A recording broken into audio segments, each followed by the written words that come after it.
પ્રસ્તુત છે આજનો પ્રાસંગિક વિષય છે ઈદે મિલાદુન નબી.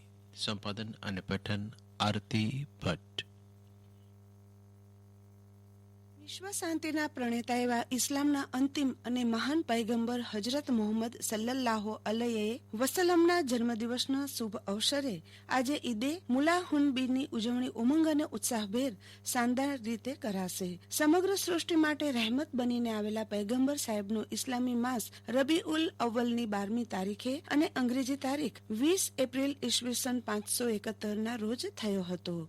વસંત ઋતુની સુહામણી સવાર હતી. વાતાવરણમાંથી પ્રભાતના કિરણોની મક્કા શહેરમાં આવેલા કાબા શરીફની નજીકના કોમળતા હજુ ઓસરી ન હતી. એક ઓરડામાં બીબી આમીના સૂતા હતા. ઓરડામાં સફેદ વસ્ત્રોમાં સજ્જ ફરિસ્તાઓ પુષ્પોની વર્ષા કરતા હજરત મુહમ્મદ સાહેબના આવા આહલાદક વાતાવરણમાં બીબી આગમનની આતુરતાથી રાહ જોઈ ઊભા હતા. આમીનાની કુખે ખુદાના પ્યારા પૈગંબરનો જન્મ થયો. જન્મ સાથે આખો ઓરડો પ્રકાશથી ઝળહળી ઉઠ્યો. આસપાસ ઉભેલી સ્ત્રીઓની આંખો આ નુરાની અને એ જ દુનિયાને ઇસ્લામના સિદ્ધાંતો પૈગંબરના આગમનથી અંજાઈ ગઈ. સાહેબ દ્વારા માનવતાનો મહિમા શીખવવા હજરત મુહમ્મદ પૈગંબરનું આ દુનિયામાં જોહરી આગમન થયું. મુસ્લિમ માટે ઈદે મિલાદના પર્વનું ખૂબ જ આગવું મહત્વ છે. આ પર્વને ઈદોની ઈદ પણ કહેવામાં આવે છે. અલ્લાહને એવું માનવું અને મોહમ્મદ પૈગંબર સાહેબને અલ્લાહ રસૂલ માનવું તથા ક્યામનો સ્વીકાર કરવું એને ઈમાન કહે છે.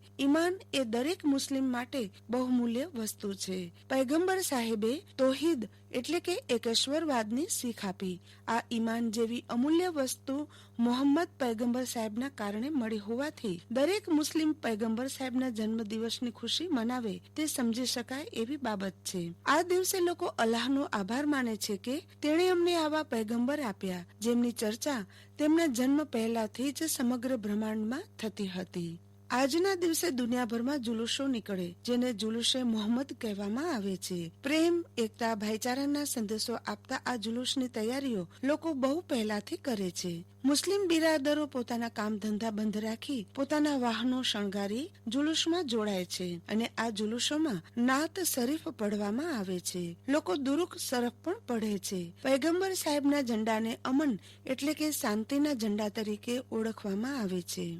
આમ તો આ મહિના રબીઉલ અવ્વલની શરૂઆત થતાં જ ઘરોને, શેરીઓને, મસ્જિદોને રોશનીથી શણગારવામાં આવે છે અને તકરીરના કાર્યક્રમ યોજાય છે જેમાં પૈગંબર સાહેબ સલ્લલ્લાહુ અલૈહિ વસલ્લમના જીવન અને કાર્યોને યાદ કરવામાં આવે છે તેમજ તેમણે આપેલા સાદાઈ, પ્રેમ, સહિષ્ણુતા અને એકતાના સંદેશાને પ્રસરાવવામાં આવે છે. ઈદે મિલાદના અવસરે સમગ્ર કચ્છમાં હાલની કોરોના સંક્રમણની પરિસ્થિતિને અનુલક્ષીને કેન્દ્ર સરકારની ગાઈડલાઈન પ્રમાણે ધાર્મિક કાર્યક્રમ કે મેળાવડા કે અન્ય સમારંભમાં લોકો ઘણા પ્રમાણમાં એકઠા થાય તો સામાજિક અંતર ન જળવાય તેથી હાલના કોરોના સંક્રમણના લીધે શહેરી કે ગ્રામ્ય વિસ્તારમાં ભવ્ય જુલુસોનું આયોજન નહીં કરવામાં આવે અને મસ્જિદોમાં ન્યાઝના કાર્યક્રમનું આયોજન નહીં થાય.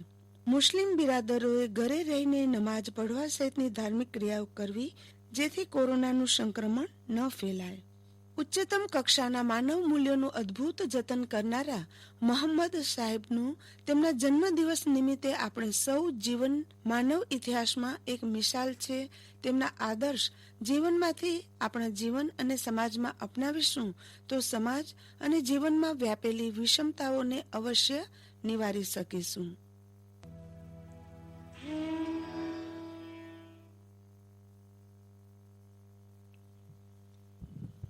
ઈદે મિલાદુન નબી.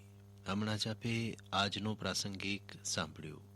સંપાદન અને પઠન આરતી ભટ્ટ.